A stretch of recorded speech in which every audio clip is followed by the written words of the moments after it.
Yeah, there you go. Okay, there it's recording. Okay, so Dave Ward, founding coach, 5-star diamond, 2014 elite, guest speaker on the call since it's now recording. We've got our recording going. Okay, well, I'll fill in some of those gaps. Okay, I'm going to mute myself. First of all, thanks for having me. I have really enjoyed, lately we've been swapping, a lot of the elite coaches have been swapping calls, and it's super fun to have people come and speak to my people and have an opportunity to come and talk to some of the other teams and get to know some of the different people and share my story a little bit and maybe give you guys some advice on how to make this thing really work. Because I think that it's such a huge opportunity that's in front of you. And I remember, well, I'll just kind of tell you my story. So the story starts back in 2003, actually. My ex-wife, Monica, and I were Beachbody customers. You know, we ordered Power 90 and, you know, Tony Horton in his short shorts dancing around doing show tunes. If you've ever seen old school Power 90, that's what it was like. Horrible production value, but it worked, you know, and we did the program and we got really great results. We just had our second child and we both needed to lose some weight. And that was like such a great solution for us. That was super, super easy. You know, it was just one of those things. I don't need to preach to the choir here about, you know, what it is like to work out with Beachbody programs, but that worked. And then in 2004, P90X came out and P90X worked even better. And I had an old injury. I tore my ACL playing basketball, and, you know, I kind of just resigned myself to being old at like 34. You know, I was like, oh, I'll just play golf because that's what old people do. And I'm old, I'm in pain and I can't really handle any of this.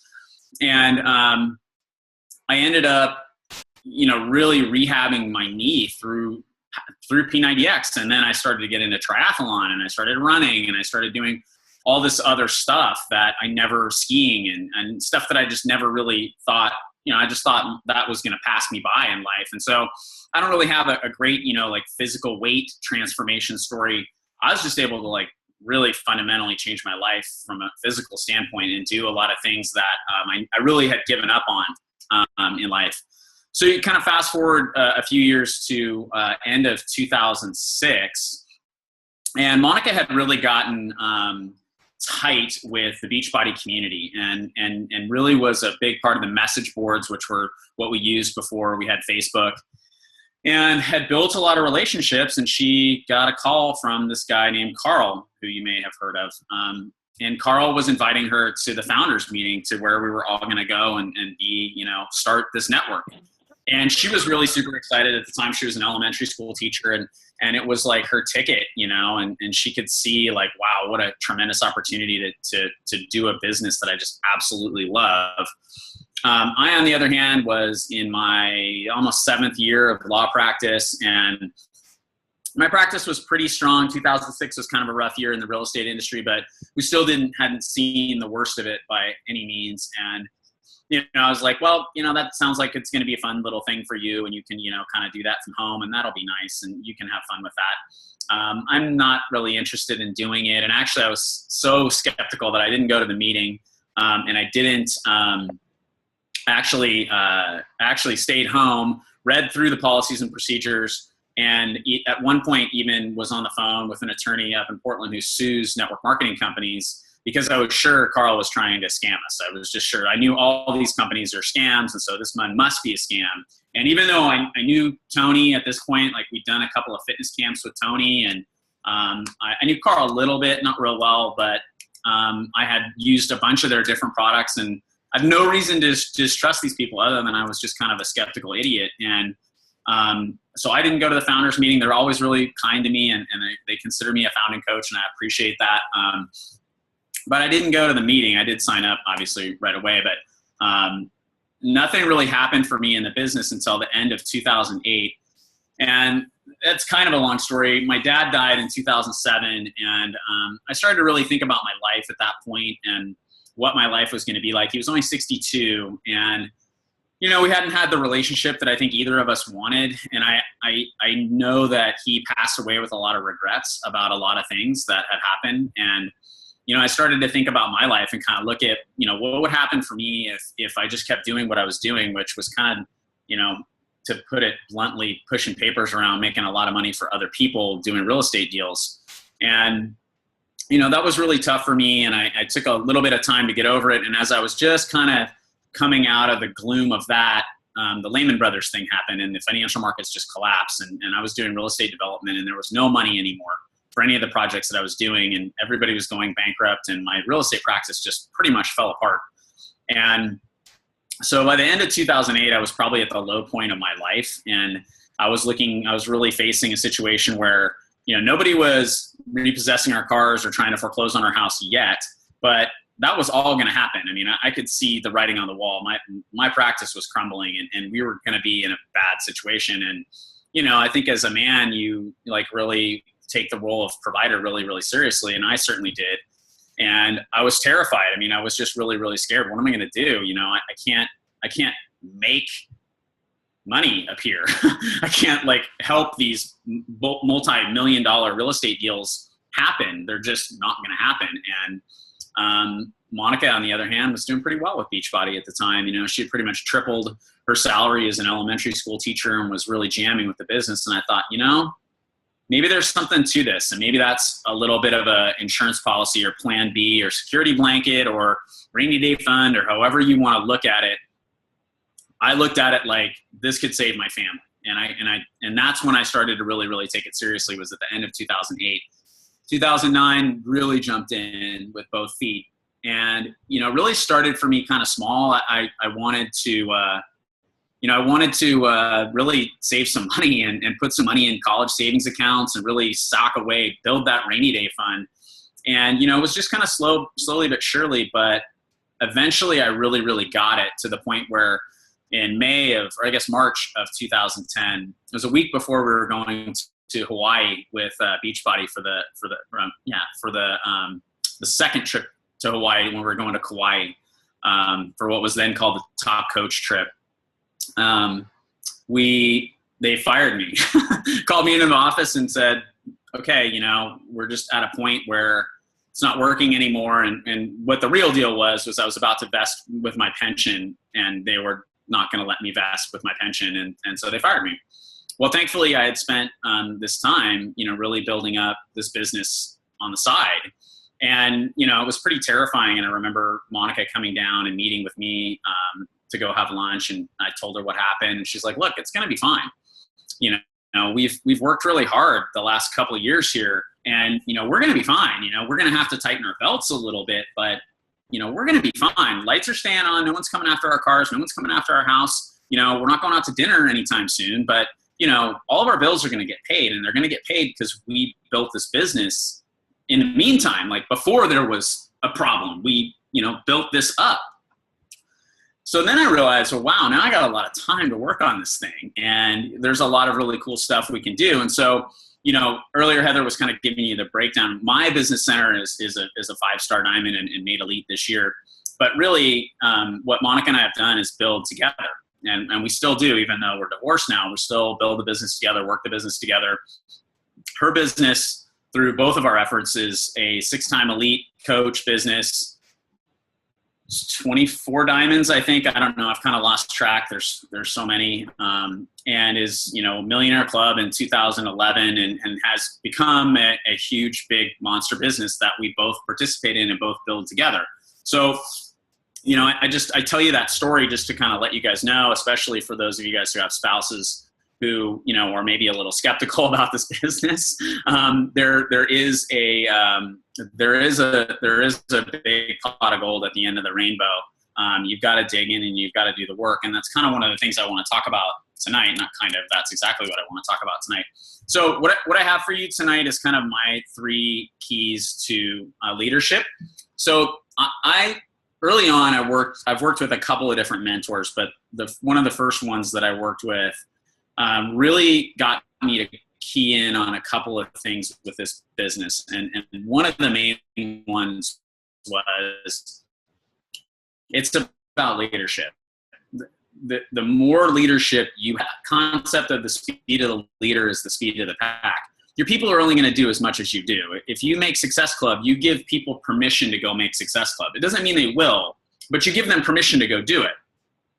Okay, if you advance to Emerald, you give people the permission to advance to Emerald. If you advance to Diamond, you give people the permission to advance to Diamond. It doesn't mean they're going to go do it, but until you do it, they feel like they don't have permission to do it.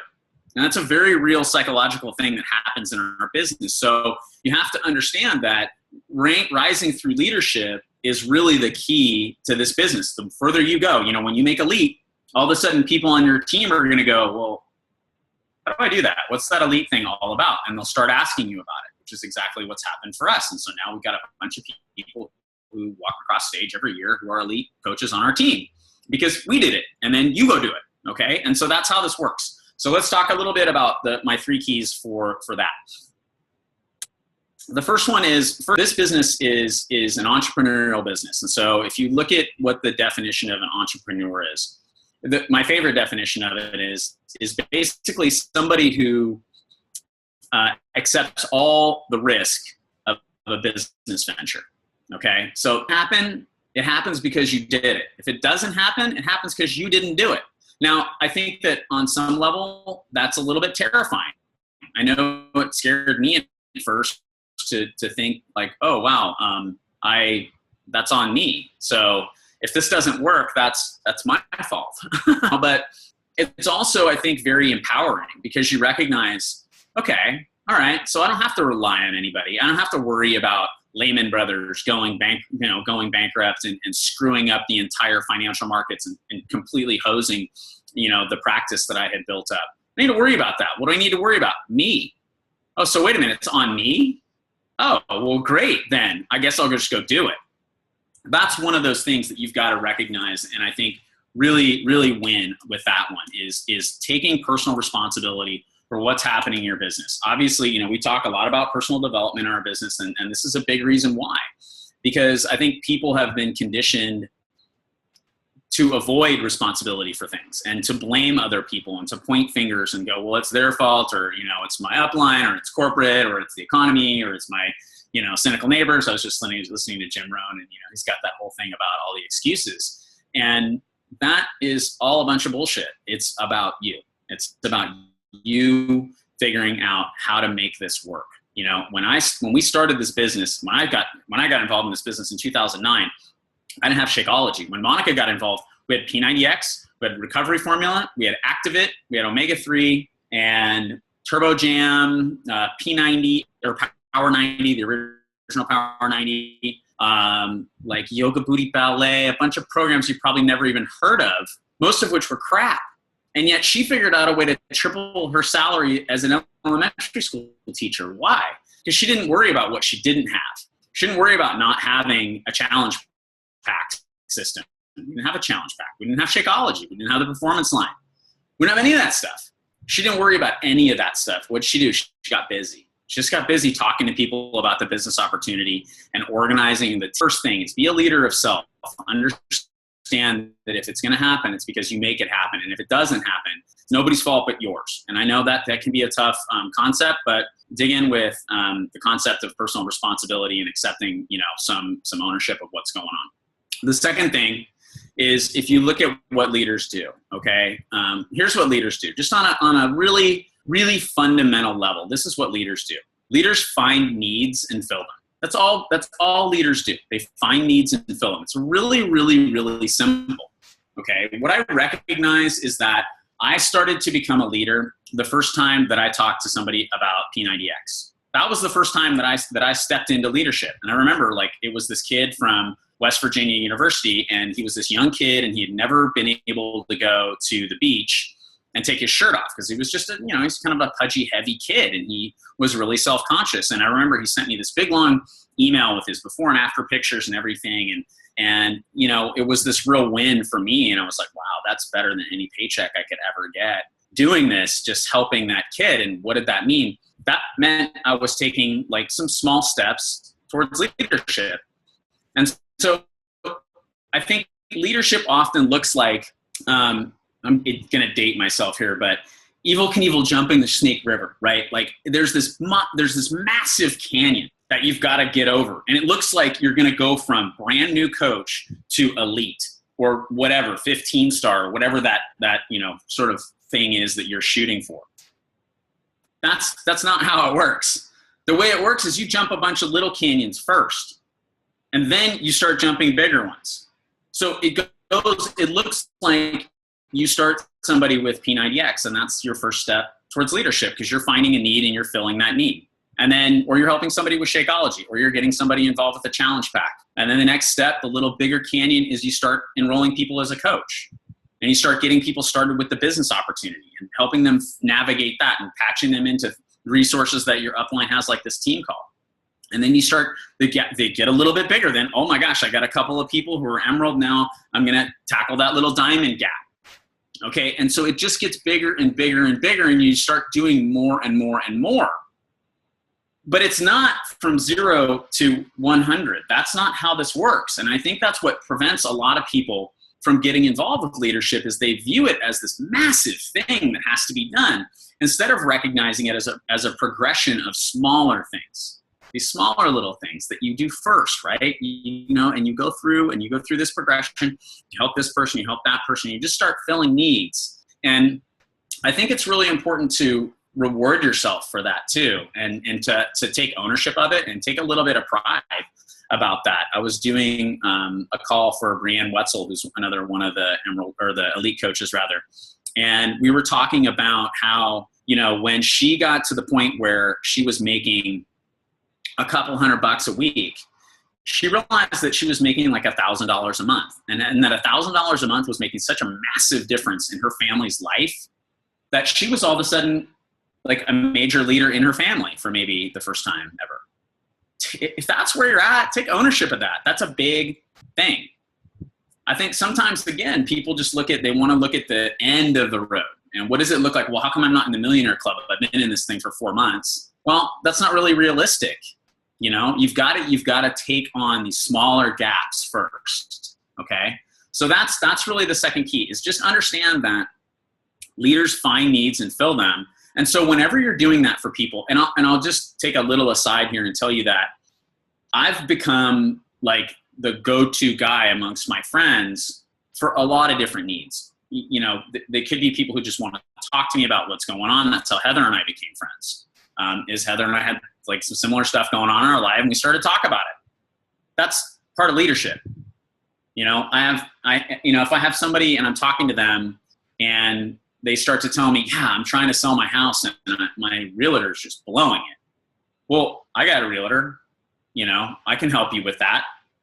What am I doing? I'm becoming a leader like of my people around, and you start to establish yourself as the person who's the go-to person to get their needs filled. Well, what do you think is going to happen when that guy needs to lose weight or wants to get in shape, you know, for maybe to do a race or something like that? I've got a lot of people now are asking me about the performance line, because they're athletes, and they're like, hey, what is that stuff? They trust me, and they know that if it is going to work for them, I'll recommend it. And if it's not going to work for them, I won't. So all that stuff builds trust and establishes you as a leader, not just in your Beachbody team, but in your wider community. You know, a lot of people get involved with churches, community organizations, running clubs, you know, all kinds of different moms clubs that are out there that you can get involved with, and you can really help those people fill their needs. When that happens, you are establishing yourself as a leader. Or like the school organizations, you know, there's a million of them, whatever you're into. You know, if you're into stamp collecting, find a stamp collecting club and get involved, you know, because those people will start to relate to you as a leader. Okay. So that's number 2, find needs and fill them. That's what leaders do. The third one is, I think, a point that is like more of a philosophical thing. Okay. And that's, let me just get some water. That's to contribute beyond yourself. So number 3 is to contribute beyond yourself. Here's how I explain people what I do. Okay. Now, if people ask me, what do you do? My sort of stock answer is, I own a company that markets and distributes fitness DVDs and supplements. And then I ask them if they've heard of P90X or Insanity. And that then gets the call, then that gets the thing going, right? But when we really get down to the nitty gritty of what I actually do, once they know like the basics, right? I tell people that I help people for a living. That's what I do. I help people for a living. Let me give you an example. Every Thursday morning, I log into my Coach Online office and I tally up my check.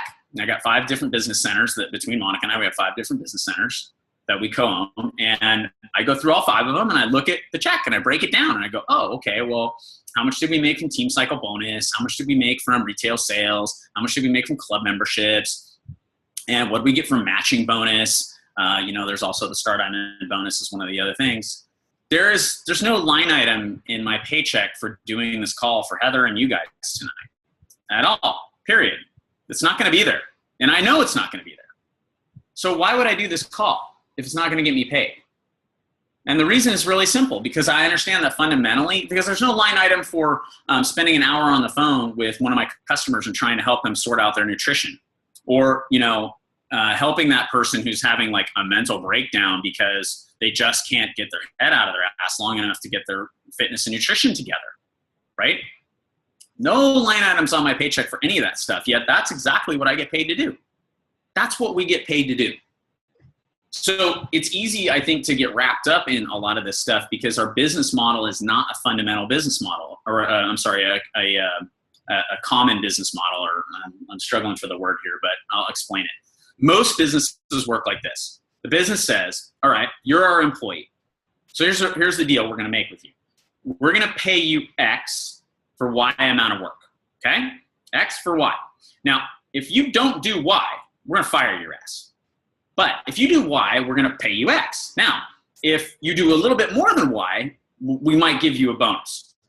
Maybe. Depends on their business, right? I mean, I remember Monica teaching elementary school, and I was like, you're getting paid nothing to work your ass off. What is the deal here? Why are you working so hard? How is this possible that, why aren't you getting a bonus for staying extra hours, or, buying school supplies for your kids or whatever, and the answer was simple. That's just not how their business works. Well, that's not how our business works. This is not we'll pay you X if you do Y business. It doesn't work like that. The way this business works is you work, and if your work is valuable and you're adding value to other people's lives and you're helping them and you're building relationships and you're doing all these things that build into the lives of other people, then Y is totally like a variable. It's totally a variable. I started to notice something, though, as I went through these weeks and tallied up these checks for the last, 6 years. And it was that every week, if I just kept doing what I'm doing, which is just continuing to help people, whether it was helping individual customers, helping individual coaches, helping my team, helping the larger network, it just kept going up. So while I go through and I tally it up every week, I don't spend a lot of time worrying about it. Because what I know is as long as I keep doing stuff like this call and stuff like the work that I do with my customers and coaches, it'll just keep going up, because that's what we get paid to do. So if you're struggling to wrap your mind around what we do as coaches, that's what we do. We help other people, and we get paid to help other people. If you think about it, it's really hard to build a compensation plan that is designed to compensate people for helping other people. And yet that's exactly what Carl and John tried to do. Now you've got to have, certain parameters, and everybody's got to have, there's got to be rules and all that stuff. And you got to play by those rules. And I recommend that you really go and understand them. But fundamentally, what we do is contribute beyond ourselves. We help other people fill their needs. So those are kind of my 3, things to help you rise into leadership. And again, I know, I don't feel like I know that what this business is really about is leadership. The more leadership you have on, from yourself, first and foremost, and then, carrying that down through your team. Again, as I talked about earlier, when you do something and you accomplish something, you give people permission to go do it. It doesn't mean they're going to go do it. There's a numbers game that happens in our business that, I just know what my numbers are. If I talk to 30 people, 10 of them maybe say yes. Then I've got, out of that, 2 or 3 coaches. Great. Now I got 2 or 3 people I can work with. Of the 2 or 3 people, how many are going to take off and run with it? It's not all 2 or 3. I'm not naive enough to believe that that's true. I've just seen it play out. But one of them might, and you don't need that many. I don't know if you guys know this or not, but if you get 5 really quality people, 5 really quality people, I'm talking coaches, you're set. So you don't need that many. But in order to find those 5, you got to flip a lot of cards. I don't know if you've ever heard that analogy, but it was another mentor of mine who said, okay, so we need, we need 5, but let's just say it's 4. So there's 4 aces in every deck of cards, right? 4 aces in every single deck of cards. So let's say you need 4 people. And you need to find 4 aces. And you have a shuffled deck of cards. How many cards are you going to turn today? It's just that simple. How many cards are you going to turn today? If you know you need to, out of 52, you need to find 4. How many are you going to turn today? Are you going to turn 1 today and hope, oh, is it an ace? No, it's a 2. So close. And then the next day, it's like, oh, it's an 8. Damn, like, I'm looking for the ace. Or are you going to turn like 5 or 6 a day? And say, boom, boom, boom, boom, boom. Because I don't need that many. What I need is those 4 aces, but I got to go through the deck and find them. So how many are you willing to turn a day? And the more you turn every day, the faster it grows. Now, if you just turn a couple every day, but you're willing to commit to doing that for an extended period of time and being really consistent with that behavior, you'll eventually find the aces. And I'm not telling you won't find your aces, because you will eventually. But if you want to find them faster, and what you want to do is you want to blow this thing up quickly, you got to start flipping a lot of cards. Okay, so that's how this thing works. There's a numbers game that happens here that works in your favor the faster you flip cards, which is just talking to more people. That's all it is. When we do our accountability groups, that's what I want to know is how many people did you talk to? Not how many people did you close, just how many people did you talk to? Because I know if you're talking, the more people you talk to, the more people you're going to close. The more people you close, the more of them are going to be coaches. The more of them are going to be coaches, the quicker you're going to find your aces. And that's kind of the simple game. So just to kind of go back and review, it's 3 things, right, that I think are really important in order to build leadership on your team. The first one, leadership is about you first and foremost, accepting responsibility for everything that's going on, not just in your business, but in your life, everything around you. Everything that's going on is your responsibility. The sooner you can take charge of that and understand that it's on you, the quicker you're going to be able to grow your business and stop pointing fingers and stop posting stuff on Facebook that is like, oh, I'm so sad today because, somebody wronged me or somebody took my parking spot or whatever. Like that's all a bunch of noise. Don't waste your time with that. Get busy. This is what I told Heather. Heather mentioned this earlier, I think maybe before we hit the recording, but her and I were talking, and the only reason I told her what I told her, which was basically, hey, stop worrying about the noise and what's going on and just get to work, take responsibility for it, was because that's exactly what my friends told me when I was doing the same thing. Because we work with a bunch of people who are smart, and we don't let each other have pity parties and spend a lot of time worrying about stuff. It's okay to be sad when you should be sad, but there's a time to be sad and there's a time to get back to work, and the time to get back to work is now. So, I think that's the first thing is taking leadership starts with you, looking in the mirror and figuring out, what's going on and what do you need to work on? What do you need to change? I'll make a quick note on that because I forgot to talk about it earlier, which relates to objections. I got a minute here. So relates to objections. If you're getting the same objection over and over and over again, it's probably inside of your head and you're probably projecting it on other people. Okay, so that's a leadership of self thing. Like I used to get the objection, the pyramid scheme thing, or network marketing thing, or whatever. I used to get that a lot. And the reason I got it is because I didn't believe in the business model. So I had to really dig in with that and figure out whether I did believe in the business model or not. And once I did, I stopped getting that objection. I don't get it anymore. I mean, I really don't. If you're getting that like Shakeology's too expensive thing, that's probably in here somewhere. And you need to figure out a way to wrap your mind around that in a different way. So that is no longer a belief system of yours, because we project these things on other people. And so part of being a leader is looking in the mirror and going, what are my belief systems? Do I really believe in this thing? If you don't really believe in it, people are going to pick up on that. You might think you can BS people, but you really can't. They see right through it. And that's why they're maybe not following you like you really want them to. So first thing first, leader of self. Second thing, find needs and fill them. And again, it's just these little gaps. Start small, right? Then you go for the bigger ones, right? And understand, you might not land the jump every time. And that's okay. Like there's no one's going to die. You're not going to kill yourself. It's just, you might fail, and that's all right. But go for bigger things.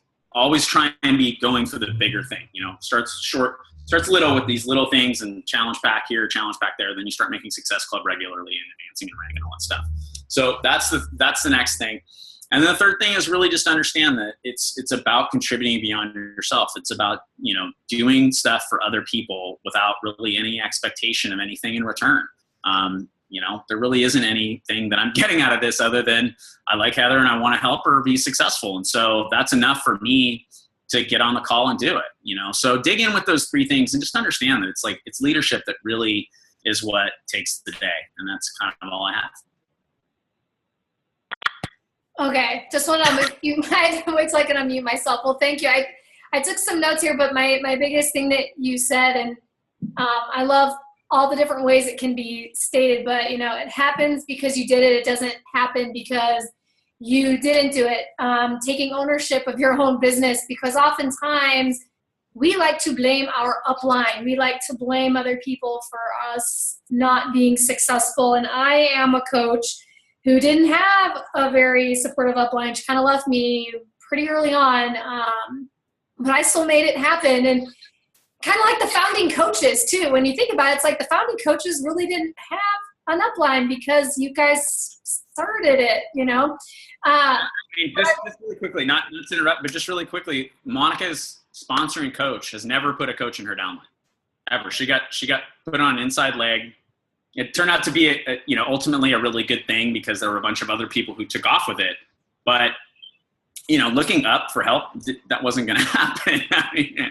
Go ahead. Sorry. Yeah, no, it's true. Because, and I've talked to a couple other coaches about this, and the majority of the people who have voices on the wall are people whose coach put them in a dead spot. They're all self-motivators. They're all self-starters. They're all people who took action upon themselves. And I envy that. I think it's truth, because it forces you to work harder. And when you become a coach, you're kind of at one spot where you need to decide which path you're going to take. And, so I feel like all of us on the wall chose the path that we're going to do this no matter what happens. So, it's very insightful. This just really, it hits me because so many people want to point blame to other people. And I hate that, especially if coaches who are in different organizations and will reach out to me and be like, hey, I don't have a coach. It's like, that doesn't mean you still can't do your business. It's, making sure that you put forth the effort. And, everybody in Boss, everybody that's on this call, you guys have an amazing organization. You have a bunch of leaders who are here for you. And that's so different from a lot of other organizations. Like there's a lot of top coaches who will not work with you unless you hit Success Club 10. They can't because they can't. They sponsor 500 people a month, and you guys are truly lucky that you have the support that you do, and anybody will reach out to you. And there's a lot of other leaders in the organization who are more than willing to help. Like Chris Reed is one. I always talk about Chris because he helped me when I was a diamond coach. He would call the diamond line for me all the time. I'd text him like, Chris, we got to get on the phone again. So I hit 5. It's just, we're all here for the same reason. But I want to thank Dave again for being on here tonight. I've got lots of feedback. An awesome, awesome call. I'm glad you told me to hit the record button because I would not have. Thank you for taking time tonight, and thank you everybody for joining us, and hope everybody has a great rest of your night. For sure. Bye. Great. Bye.